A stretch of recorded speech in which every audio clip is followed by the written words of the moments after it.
Hello everyone and welcome to my channel. It has become a classic to talk about the spiritual crisis in modern times and postmodern times.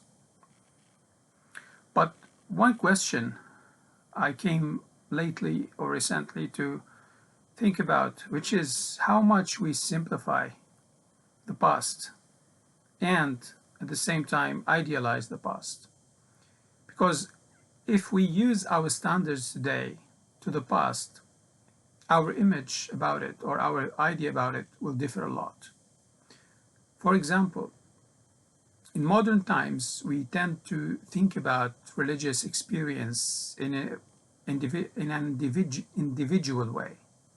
I don't mean that we are very individualist, although we are.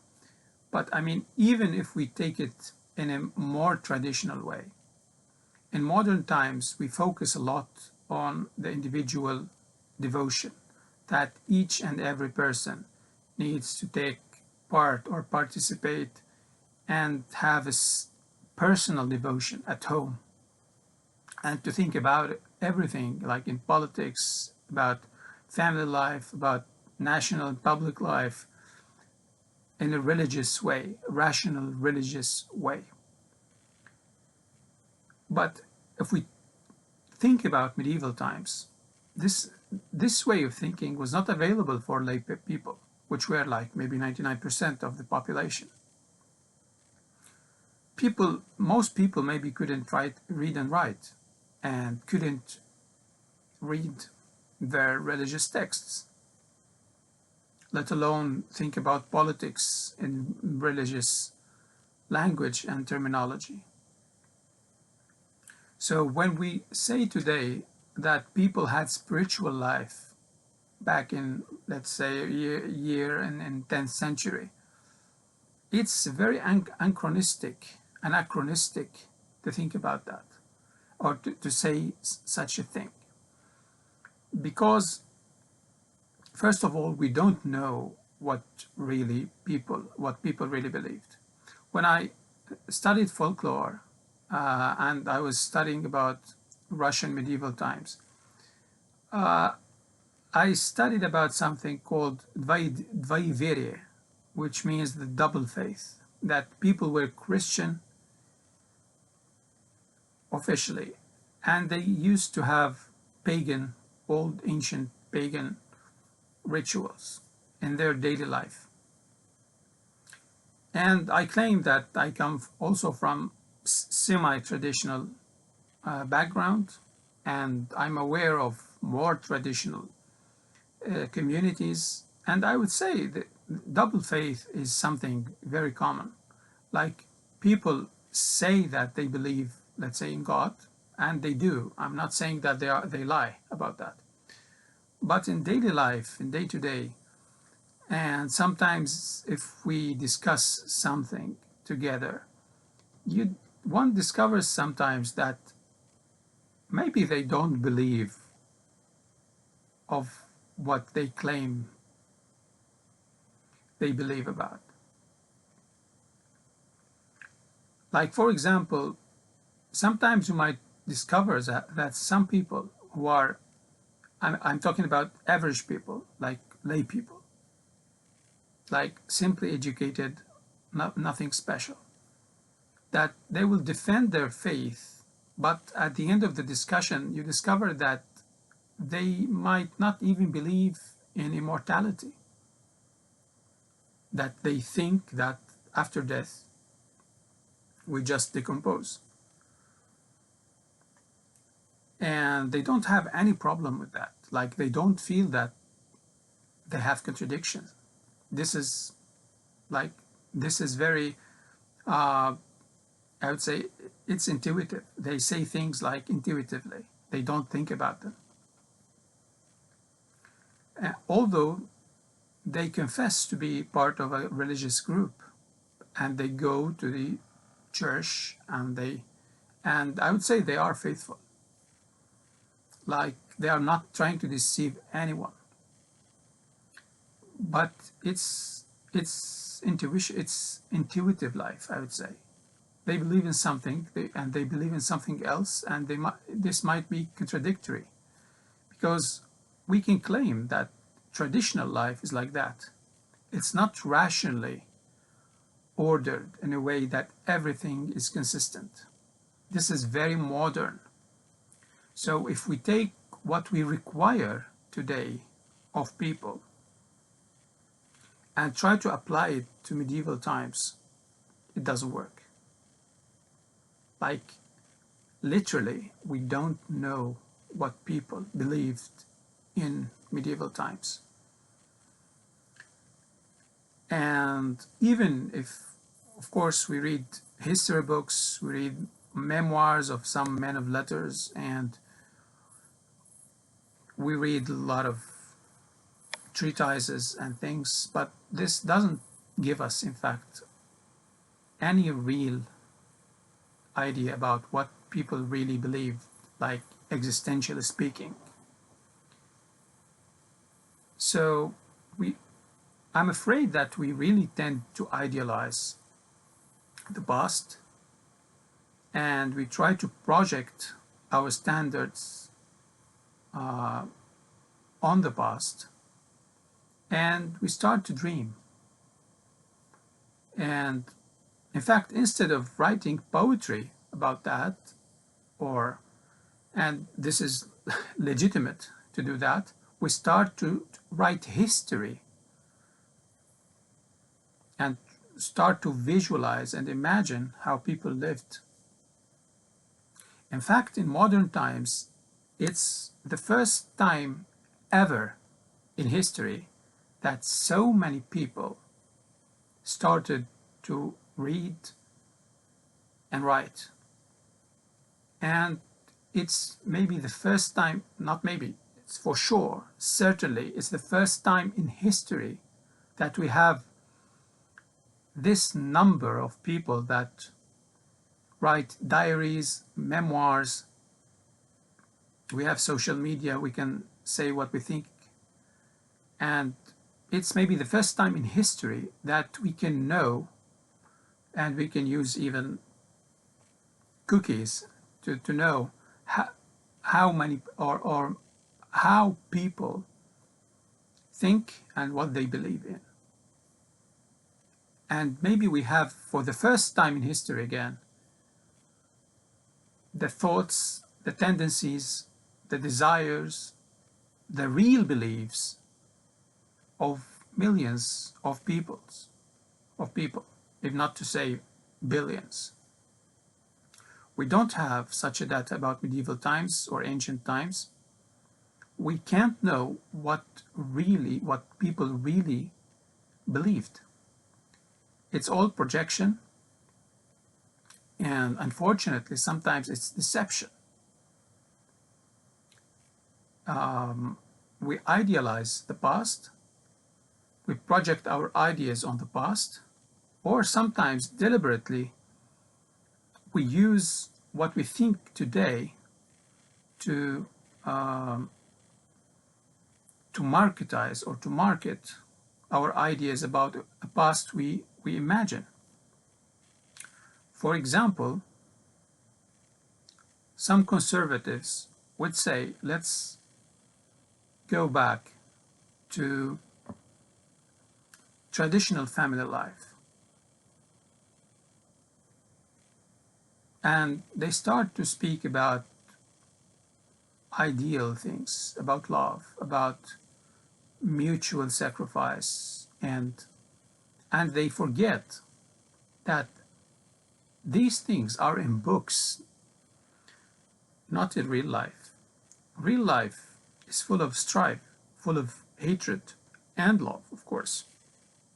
And mutual sacrifice is the last thing people would commit themselves to, in fact. And this is, in fact, very similar to the political and romantic idea about the people, Volk, in German and English and other languages. And in fact, it's a bourgeois idea. It has been invented in the 18th century or 17th century. by bourgeois people who became sick of their quasi-modern life and started to think about golden ages and about people were living happily in nature, in a harmonious way. And they forgot about, it seems that they forgot about the strife with nature. It's not harmony. In fact, it's conflict and struggle with nature, especially in cold countries. Like, people used to die from everything. The rate of children death is very high, was very high. And it's all poetry, in fact. It's not real. The folk or people never wrote anything. Poets wrote about how people lived. And, of course, myth writers and the like. When we study folklore, for example, when I studied Russian folklore, as an example, I studied about something called Dvayi which means double faith. People were Christian, confessing Christianity officially, and I would say faithfully, but they were pagan in daily life. They had pagan rituals. And as a person coming from, let me say, semi-traditional background, and I'm well aware of many traditional communities, I would say that people everywhere are like that. They believe in something, and they believe in something else. In traditional life, traditional communities did not have this idea of consistency. In fact, consistency is a very scientific, modern idea. People in traditional communities and groups are not consistent. And in fact, they don't care about consistency. They don't have a problem about that. In fact, I would say that modern crisis, modern spiritual crisis, partly at least, is because people want today to be consistent. And every time they try to be consistent and to have coherent theory of truth, they fail, and they become sometimes desperate. People in traditional communities don't have this problem, and even if they had this problem, they wouldn't express it like that. Like, people in olden times would go to war without becoming schizophrenic, without needing therapy after that.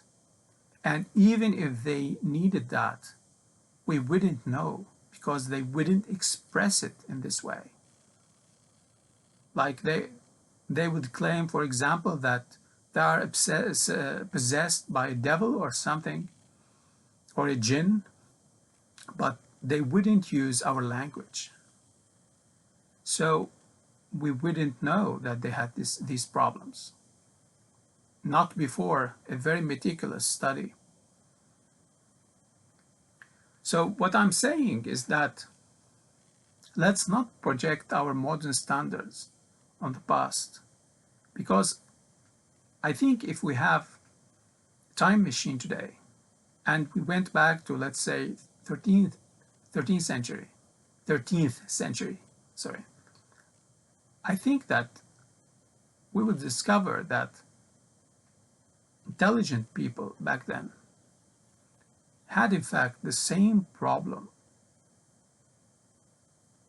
or the same spiritual problems that we had today, or questions and sometimes desperation that we had today, or we've been having in the modern times.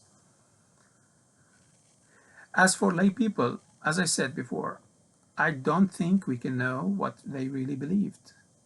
We know nothing about their real struggle spiritual struggle and intellectual struggle, because their language is different from ours. It's not scientific. It doesn't have the same metaphors, the same expressions that we use today. So it was different. But I don't doubt that it was less profound. And on the other hand, the ancient world and even the medieval world was full of compulsion, that people would do things they don't want to do. And again, no one would know that. Like, who knows that they liked what they were doing? Who knows that they wouldn't do other things if they had the choice? Many people did not have any choice. Not many people, the majority of people wouldn't have any choice. Today we have more choices on so many levels, at least. So when we idealize the past, we tend to think that people had choices, but they chose to do the right thing. I'm afraid this is not the correct answer. And to use this language today is very deceptive, in fact. We make people, youth, in a special way, think that there is something missing them. Oh, sorry, they are missing something. And this is very annoying. And in fact, sometimes this is very scary, because people tend to start about thinking about something they are missing while real life is taking place in front of their eyes and the future is before them. It's very difficult, very hard, maybe. Especially today, the world is full of chaos. It's chaotic. But nevertheless, the solution has never been by going back. There is no place to go back to. I like this myth about that Arab leader, that when he passed to the other shore, he burned all of his ships, as if saying to his soldiers that there is nowhere to go back to. It's a myth. And myths are great, in fact. They are great to write poetry about, but not to turn them into prosaic history. Thank you for listening.